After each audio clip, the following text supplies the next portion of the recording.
Mayor, this is one of the things that the phone lines are always open. He's here to take your phone calls, wants to talk to you. 327-WHKY, 327-9459. Let's go to the phones and talk to Tom. Good morning, Tom. You're on the air with Mayor Rudy Wright. Well, it's good to speak to you, Al, and Mr. Mayor. One of the issues, and this isn't going to be popular for me to talk about, but is the number of retirees that we've had move into the area, and it seems like we've had an emphasis on that, and I believe that we need to move towards a younger demographic. The numbers that I've seen, we've lost 28,000 jobs in this area since the year 2000, and we're moving more and more retirees in, and that's going to affect our tax base.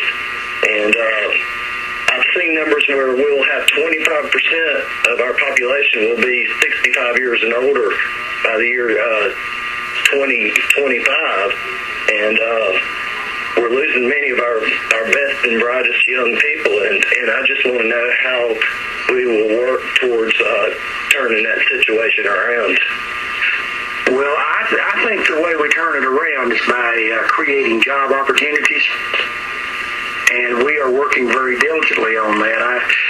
It is a very trying time when we do what we believe to be the right things to bring in jobs, and then for reasons beyond our control and beyond the control often of our local business leaders, layoffs become necessary.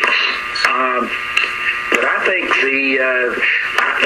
retired people buying our homes, helping us generate new home building, better, increased use of our land, does improve the tax base, and it drives small business jobs. Well, Mr. Mayor, there's only one thing I have about that is I've seen an article that said that in Miami, which is South Florida, they have a high rate of demographics of retirees, and their real estate values have actually decreased because these people, when they just have to go to an assisted living center or something such as that, and they go to sell their home, they don't have anybody to sell the house to. So, I mean, that's a conundrum right there that, I mean, we really have to work on getting keeping our demographics in line, and we've got to get a younger tax base in here.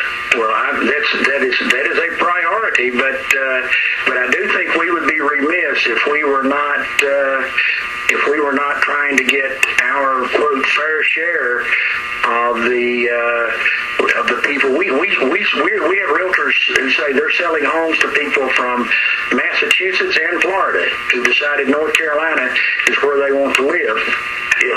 However, I understand, but you understand real estate people haven't made very good decisions here lately, so I understand where you're coming from on that.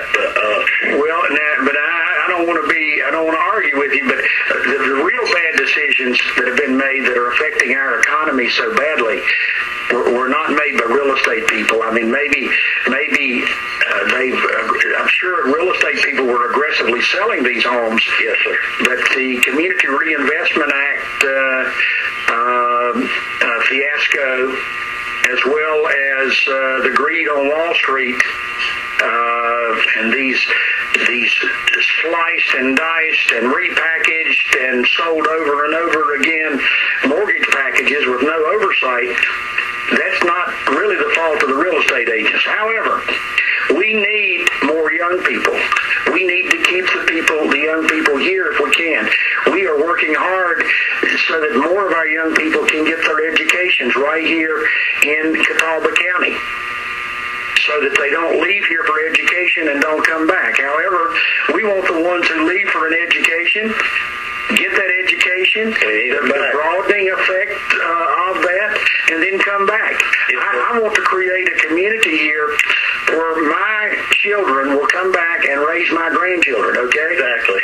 And I want that on a personal note, I want that very badly. And I know we have the kind of place that my grandchildren, if I ever have any, should grow up in, okay? Yes, sir. This is it.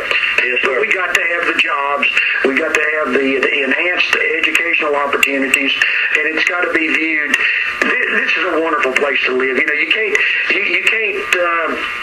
You can't find a place where you can be 1 hour from all the amenities that we have at our disposal, and yet we can come back here to relatively good traffic conditions, relatively friendly people who don't try to cut you off in traffic and shoot you if you're tailgating. Okay? And I didn't mean any of this as an offense to the older generation here. I just think that we have to keep things in line for the progress of the long run of the city. Well, I hear you, and I apologize for getting fired up, but this is such a great place to live. I think it's great for young and old, and I like that passion, Mr. Mayor. Hey, I love it. Tom, thanks so much. Great questions, well thought out. We do appreciate the input this morning. You have a great day. Thank you. Bye-bye. 327-WHKY, 327-9459. It's something I got, but before we go off the air this morning, I want people to know that's why you're here. One of the reasons it's great for us to have discussion and talk about things that are coming up. One of the reasons we put this show together is so that the citizens can contact you one-on-one and to call you and to be in touch with you directly. There's no voicemail here. There's no calling anybody else or we'll get back to you.